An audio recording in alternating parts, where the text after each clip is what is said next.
The US Embassy in Zambia has warned its citizens to be wary of a new intrusive cybersecurity law introduced in a southern African country.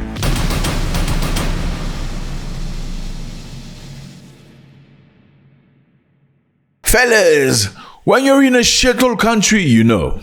No, I'm serious. I don't know if you've experienced this before. In shithole countries, usually when a policeman asks you a question, you can't take 3 seconds before you answer, because then you perceive as, bad. That's not limited to Africa, unfortunately. In America as well, especially if you're black. Okay. But in general, in shithole countries, how do you know a shithole country? The police stops you and say they're hungry. They're not necessarily going to say they're hungry. They'll say, well, it's very hot today. Huh? It's very hot. He stops you, doesn't ask you for your driver's license, and he says, it's very hot. Very hot means you need to buy him something to drink. You know you're in a shithole country. When you go to court and you need to fight for your rights, and they're going to make sure you lose the trial because somebody bigger than you, or a white person or an Indian person, is the person you're facing. That's a shithole country. In shithole country, a policeman can come and ask for your cell phone so you can look through it. So you want to see what messages you send. Yeah. If you say no, they put you in the car. You have no rights. Even if you call your lawyer, in some instances, they will arrest your lawyer too. You know you're in a shithole country. I mean, do you even know what a shithole country is like? Well, many Africans here know they can relay. Do you know the feeling when you get in an airplane and you're about to leave a shithole country? Yeah. Amazing feeling. Fellas, the United States of America has issued a warning, over Zambia's cybersecurity. Now, there's a new law in Zambia. The US Embassy in Zambia has warned its citizens to be wary of a new intrusive cybersecurity law introduced in a southern African country. What is this law? We're going to find out now. Well, the embassy issued an alert telling Americans in and planning to visit Zambia to be very careful. Americans need to be cautious of a new law that requires the interception and surveillance of all electronic communication in the country. This obviously includes calls, emails, text, stream content in the country. Apparently, the Zambians want to do this to make sure there's no transmission of critical information. And the US Embassy says this is a term the law defines so broadly that it could apply to almost any activity they want. Okay. So basically what they're saying is, Americans, be very careful, don't go to Zambia, because in Zambia, they have a brand new law. What is the law all about? The law is about checking your devices. They cannot check your device. So clause 10 of the Cyber Crimes Bill, under clause 10(3)(b), is empowering a law enforcement officer. What this law is saying, a law enforcement officer, where they have reasonable suspicion, they can record you without getting a court order or without getting an order from court. If they suspect you of transferring critical information, what is critical information? There's no definition of that. They can search your device. They can go through your stuff. They can intercept your calls. They can go through your text. They can check your emails. Whether they do it directly or through a service provider, they have the rights to do everything and anything. So, doesn't this sound to you like North Korea or Eritrea or something? I'm just saying. Let's continue. So, following this alert from the US Embassy, the Zambian government reacted. They have to react to defend themselves. What did they say? Do we give an impression in our discourse as stakeholders, and we have many stakeholders in this regard, that Zambia, when you fly in and land as a tourist tomorrow, then it means someone will be tapping into your phone, your emails, your laptop, and all these things because of these cybersecurity laws. And I thought it's very important to address that matter, not only for the people of Zambia, but for any person entering our country, for the perspective also of our international relations with the world. And I would like to say that this conception that perhaps the cyber laws are meant to intrude, to go into your personal details in a willy-nilly fashion, is not correct. It needs to be put in its correct context. That's what they say, okay? But practically, if they ask you for the phone, are you going to say no? If you say no, do you know what's going to happen to you in a country that Trump will call a shithole country? I see you getting triggered. I understand it's your home, but you don't think it's shithole? Just a little bit, just a tiny bit. Let's continue. We'll discuss that later.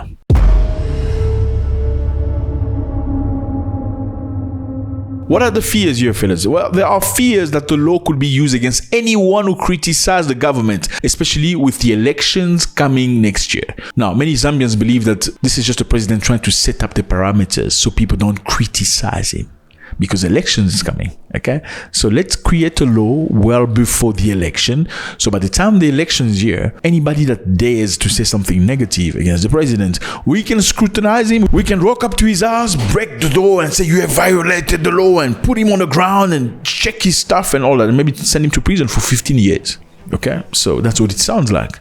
Some Zambians have expressed concern that the new cybersecurity unit is being set up in the president's office. Now, there's a comment here from Johan Shira, founder of Free Press Initiative Zambia.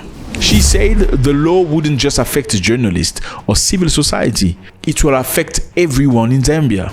I mean, doesn't this sound like dictatorship to you? Like, this is the things you're supposed to be hearing about Idi Amin Dada, Muammar Gaddafi, Mobutu Sese Seko, Mwekassa. You know, doesn't that sound like that? So what's going to happen if an offender is found? An offender will be fined or jailed for between 5 to 15 years to jail, depending on what the crime he has committed. Now, they've gone further. They've gone to ICT companies, telecommunication companies, service providers, internet companies, saying from now on, we can ask you for any data from anybody, for any number, and you don't have to ask me for court order. Immediately, you're going to give me the data.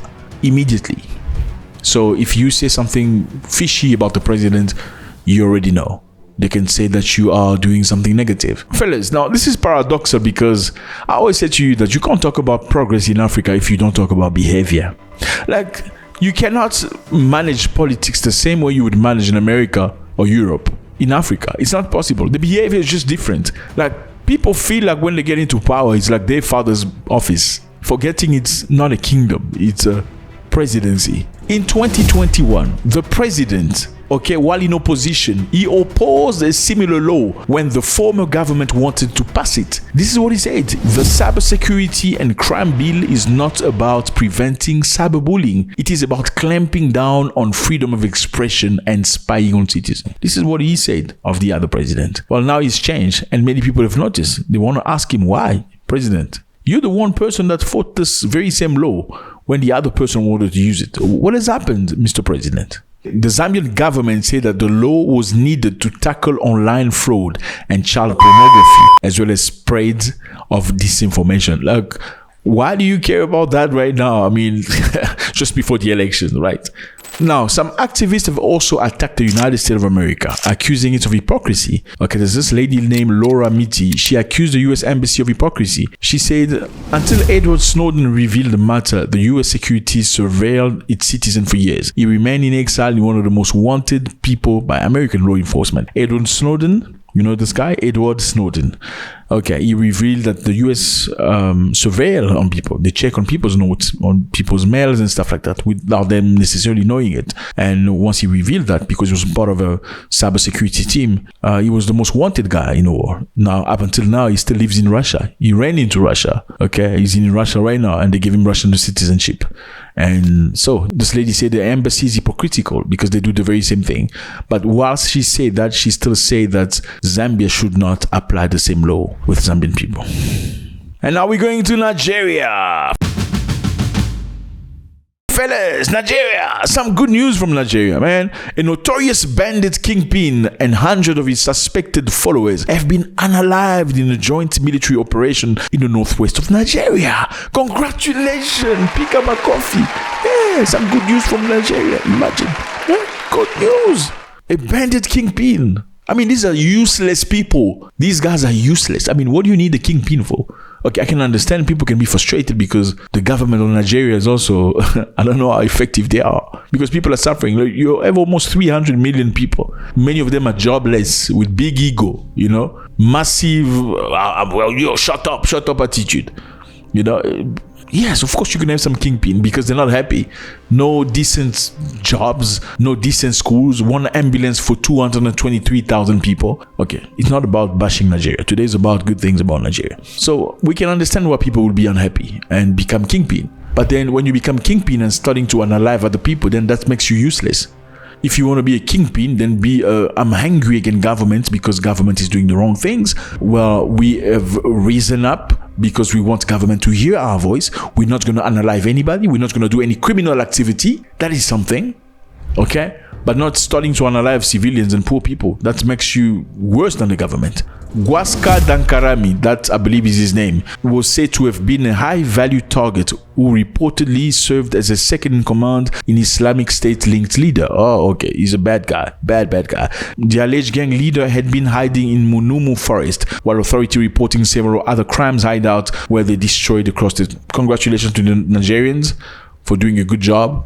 You don't need this. Africa doesn't need these people. Okay, switch them off. You don't need them. His apparent unaliving comes after bandits kidnapped 43 villagers and unalive 4 others in a deadly attack in a village. So these people, they just unalive people. My man, Nigeria is not a place to visit. I'm sorry, it is not a place to visit. Don't be fooled by the music videos and all. It's just music videos. It's just a studio to put cameras and stuff and all that stuff. No, you don't want to go to Nigeria. Leave Nigeria to Nigerians, okay? Nigerian know how to deal with Nigeria. It's their country. Even that lady from the UK, what's her name? Kemi something, that politician said Nigeria is a shithole country. She said, no, policemen are actually the enemies of the people. Was she telling the lie? I don't know. I've seen many movies where the police just stops a guy. You! Get out! You're a drug dealer! The guy is taken and they unalive him, saying he was a bandit. Just like that. No court case. And these are things that happen every single day. Okay? Yeah, as much as Nigeria is doing a great job unaliving these people, we applaud them for that. Congratulations. Continue doing that. But I just hope that the people that went unalive were actually bandits. It's not just people that you don't like and you call them bandit and you take them out.